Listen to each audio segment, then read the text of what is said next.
১৯৭১ একটি জাতির তীব্র যন্ত্রণার অবসানের বছর। সেই সঙ্গে একটি দেশের জন্মের আগের তার এক রক্তাক্ত অধ্যায়। ৭ই মার্চ রেসকোর্স ময়দান। বঙ্গবন্ধু শেখ মুজিবুর রহমানের কণ্ঠে গর্জে উঠেছিল ইতিহাস। এবারের সংগ্রাম আমাদের মুক্তির সংগ্রাম, এবারের সংগ্রাম স্বাধীনতার সংগ্রাম। সেই ডাকেই জেগে উঠেছিল বাংলার মানুষ। কিন্তু ২৫শে মার্চের রাত শুরু হয় পাক সেনাবাহিনীর অপারেশন সার্চলাইট। ঢাকা থেকে গ্রাম, সর্বত্র আগুন, গুলি আর লাশের পাহাড়। নারী, শিশু, বৃদ্ধ কেউ রেহাই পায়নি।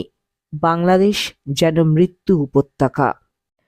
সেই অন্ধকার সময়েই ভারত শুধুমাত্র নীরব প্রতিবেশী হয়ে থাকেনি, প্রকৃত বন্ধু হিসেবে প্রতিবেশীর পাশে দাঁড়িয়েছিল।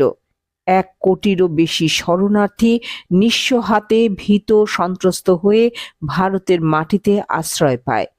খাদ্য, চিকিৎসা, মাথার উপর ছাদ সবই দিয়েছিল ভারত। মুক্তিযোদ্ধারা সীমান্ত পেরিয়ে এসে ভারতের সামরিক প্রশিক্ষণ পেল, স্বপ্ন দেখল স্বাধীনতার। ১৯৭১ সালের আগস্ট মাস। তৎকালীন প্রধানমন্ত্রী ইন্দিরা গান্ধী ও বঙ্গবন্ধু শেখ মুজিবুর রহমানের নেতৃত্বে স্বাক্ষরিত হলো ইন্দিরা মুজিব মৈত্রী চুক্তি। এটা শুধু কাগজে কলমের চুক্তি ছিল না, ছিল দুই জাতির রক্তের বন্ধন। ৩রা ডিসেম্বর পাক বাহিনীর হামলার মোক্ষম জবাব দেয় ভারতীয় সেনা। মুক্তিবাহিনীর কাঁধে কাঁধ মিলিয়ে তারা শুরু করে লড়াই। মাত্র ১৩ দিন। সেই ১৩ দিনের যুদ্ধে বদলে গেল একটি দেশের ইতিহাস। ১৬ই ডিসেম্বর ১৯৭১ ঢাকার রেসকোর্স ময়দানে পাক সেনাপ্রধান নিয়াজি মাথা নত করে স্বাক্ষর করলেন আত্মসমর্পণের দলিলে। আকাশে উড়ল লাল সবুজ পতাকা। জন্ম নিল স্বাধীন বাংলাদেশ।